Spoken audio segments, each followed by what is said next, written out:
পড়াতেন লেডি বেতনে গীতাদি মার ছাত্রী। তো গীতাদি আমাকে বলেছে, আমি জানতাম না যে মার কম্পিউটার মেমোরি ছিল, একটা কথা একবার বললে মুখস্থ। সেই মা অ্যালজাইমার হয়ে বাড়ি থেকে একবার বেরিয়ে গিয়েছিল, আমরা বাংলায় থাকতাম, নরাত্রি খুঁজে পাইনি। তারপর লাকিলি বিয়ে মানে পাই। তাই জন্য আমার মানে এটা শুনেই আমি বললাম মানে ইমিডিয়েটলি একটা করা উচিত। আমরা অবশ্য অনেক সেফ এনভায়রনমেন্টে আছি, সিকিউরিটি আছে, কিন্তু যারা নিজেদের বাড়িতে থাকে তাদের কিন্তু খুব কঠিন করুন।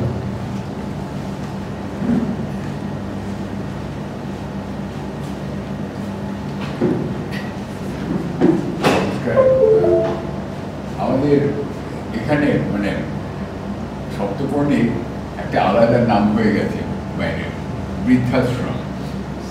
এখানে যারা কম বয়স্ক তারা আর কেউ এখানে থাকেন না, ওই বছর পরে একবার করে আসেন। আর যারা থাকেন তারা আমাদের মতন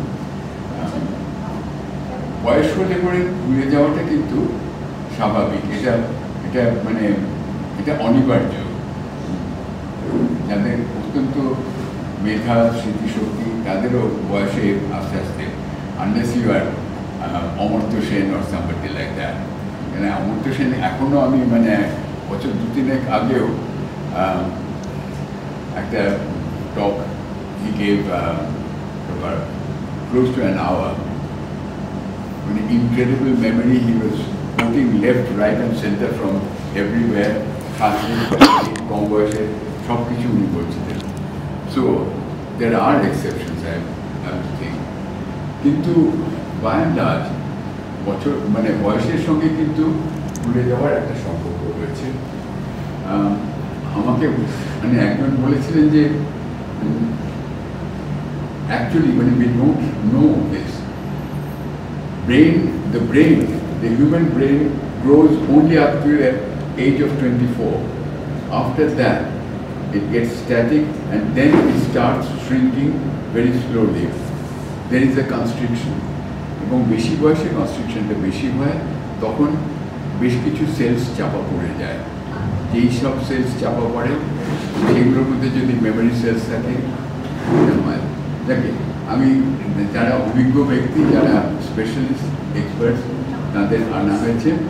আমার একটাই রিকোয়েস্ট হচ্ছে যে গত এক সপ্তাহের মধ্যে আমাদের অত্যন্ত মানে এখন তো খুব মুষ্টিমেয় লোক আমরা, তার মধ্যে 3 জন চলে গেছেন। নন্দাদি চলে গেছেন, মিস্টার ঘোষ চলে গেছেন, মিস্টার লাহিড়ী চলে গেছেন। তাদের জন্য কি আমরা 1 মিনিট একটু ইন দ্য সেন্স, তারা নিজেদের চেষ্টা নিজেদের গাড়িতে আমাদের যদি কোনো বয়স্ক থেকে থাকেন, যার মানে ছেলেমেয়েরা এখানে রয়েছেন, কাজে বেরিয়ে যেতে হচ্ছে, দ্যাট কাইন্ড অফ, তারা নিজেদের খরচে এসে গাড়িতে করে তুলে নিয়ে যাবেন, সেখানে রাখবেন। There are people to look after them, to engage them, train them up how to sort of try and participate with others, that kind of thing. আবার সন্ধ্যেবেলায় তারা নিজেদের খরচে বেরোতে যান, দুপুরবেলায় তাদের খাওয়ানো হয় ওখানে। দিস ইজ ইনক্রেডিবল, অথচ আমরা কেউ জানি না এটা। So thank you for coming, এবং আমাদের সবাই